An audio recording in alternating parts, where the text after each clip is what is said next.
Hello, once again, it's Eridos, and I am looking at yet another one of the Tyco Battletech toys.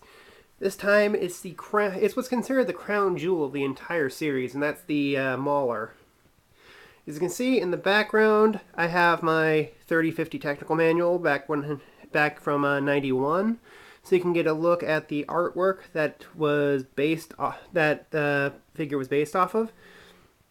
You can kind of see it is pretty accurate to the original artwork, although some concessions were made to the design to make it fit in toy mode.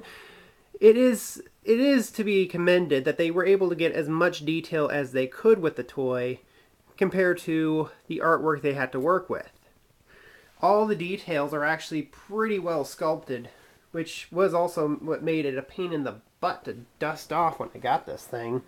When I picked it up at the Toys, Collectibles, and Novelties convention a few months ago. Okay, let's get this out of the way. Now then, we're going to take some size comparisons here before we actually go into the review of the toy. So, let's get my Leader Class 6 shot here. Yeah, you can see a huge scale comparison here because the Mauler is way bigger than a Leader Class Transformer of this day and age anyway. Let's get something a little bigger to compare it to, like the 2010 Megazord, which is of course the same mold they use for the Legacy. And speaking of Legacy, let me just get him out here. Here's the Legacy Dragonzord, which, yes, the Legacy Dragonzord will work on the 2010 Megazord because it's the same exact sculpt as the Legacy Megazord, but I'm not reviewing these. This is about the Mauler, not Power Ranger toys. Which, by the way, it's kind of interesting that Bandai is no longer handling the Power Ranger toys. It will be Hasbro from now on, and with that Transformer engineering, that's going to be an interesting look. But we need something way bigger to compare it to. And hang on. I'm getting it. There we go. I'm going to have to hold him with one hand, but yeah, there's Titan's Return Trypticon, which I have loaded up with a bunch of Titan Masters. Yeah, it's not even a comparison. Trypticon is the bigger toy, but still, considering that he's halfway up Trypticon, that is definitely an impressive scale. And hold on, I think camera bumped there for a second. There we go. Now then, I've been wanting to review the Mauler for a while, but certain complications, because when I got this, it was missing a few parts. So, and I was trying to look for them, but it's kind of hard to find them all. But, however, I was able to get one piece for it, which is the only piece I need for the review because everything else isn't really necessary for all the gimmicks, because as you can see, half his missiles are still there and another piece is missing, but it doesn't hold back anything from the functionality. And the piece I was waiting for is the little pilot figure that comes with it. Now then, I just need to dig out. Oh, I just had him here. Now where did I put him? Ah, here we go. I have the Steiner figure from my Axeman review here. And here is the Hawkins figure. Yeah, I had to look up his name. Now then, as you can see, Hawkins has a very different body sculpt than Adam does, because this is the other body sculpt that Tyco used for the figure series. Now then, this isn't the only character it was used on. It was also used for Adam Snyder, where it was packaged with the, let's see, the name of that was the Infiltrator. Yeah, the Infiltrator Battle Armor. Adam Snyder had this body sculpt. And then, of course, Sakamoto had this body sculpt when he was packaged with the Banshee. It's hard to really see because my camera doesn't really have a zoom, but He has a little tear molded into his sleeve here, which unfortunately is unpainted. The collar is unpainted because there is a point where the shirt cuts off from the skin. But other than that, there is a lot of nicely sculpted detail. As you can see, he has a, let me see, get out of here, a gun holster right here molded into his arm, his leg, and a holstered gun molded into his chest. So he has like 2 guns. 3, if you count the fact that all Battletech Inner Sphere pilots, yes, I'm calling them Inner Sphere pilots, I'm not calling them the Sunset Strikers. They all came with this gun. I'm just borrowing this from Adam Snyder because, again, they all came packaged with the same exact gun. Unfortunately, I do not have his neural helmet because his neural helmet's a little different. In fact, they're all different from each pilot because Adam Snyder's is very basic, whereas his actually had shoulder pads on it, but again, much like mask figures, the helmets are very easily lost. So now that we've gotten that out of the way, let's actually look at the Mauler itself. Which, yeah, he's a big boy, and I had to really get him back here in order to actually show off the details. You can see this has a lot of sticker detail on it, unlike the Axeman, which I didn't get stickers on it when I got it. This one already had the stickers applied. Now let's actually look at the functionality, and as you can see, he has his PPC cannon here, which has a nice little shooting mechanism. No launching missile. You just spin the ammo clip here, and it just has that little functionality. It's pretty interesting. The other one is this giant missile right here, and I'm gonna just do it off to the side here so you can see. It doesn't really shoot that far, and it just gives it a giant hole in his arm, which doesn't look right. Now then, here's the missile itself, and it might be hard to see on camera, but there is a little discoloration in the plastic.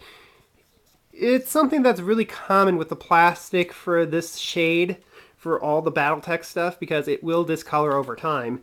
I think it's mostly because it rubs against some of the darker plastic. Okay, now of course, we look at his shoulder missiles, which are pretty big racks of them. Now then, there is a catch to this, and I'll explain it because it's also the reason why I have 8 instead of the full 12. It's because these down here are just storage. These top 4 on each side are the launchers. And as I said before in the Axeman review, as you can see, there is some stress marks on the plastic for each of the missiles, so I'm very reluctant to store these in the launchers because these are really hard to fit back in. So I usually just keep them in the storage, but considering this is a review, I will have to show off the launching gimmick, which I'm only going to load one side because there's a button on each side that launches the missiles. I haven't pushed them all in yet. And you can see my table is wobbling here when I'm trying to load this thing. This thing is huge, and you can see it's really hard to get them all stuck in. You have to press them in all at once in order to get them to actually catch. So I'm going to put them on over here and just carefully press the button. Yeah, they all launch out at once. And let's see, 1, 2, 3, 4. Okay, I have all of them in my view, so I didn't lose any of the missiles, thank goodness, because that would have been disastrous. So anyway, that's all of its launching missiles, but we still have the battle damage gimmick, which of course, again, there's a blast plate on his crotch. Yeah. And of course, we have to, in order to demonstrate, we have to remove this. As you can see, there is some details inside. It doesn't really make sense yet, but once we actually demonstrate the gimmick, it will make sense. Now, this is also where I was looking for a certain piece for this, but I haven't been able to find it, and that's actually the pilot seat.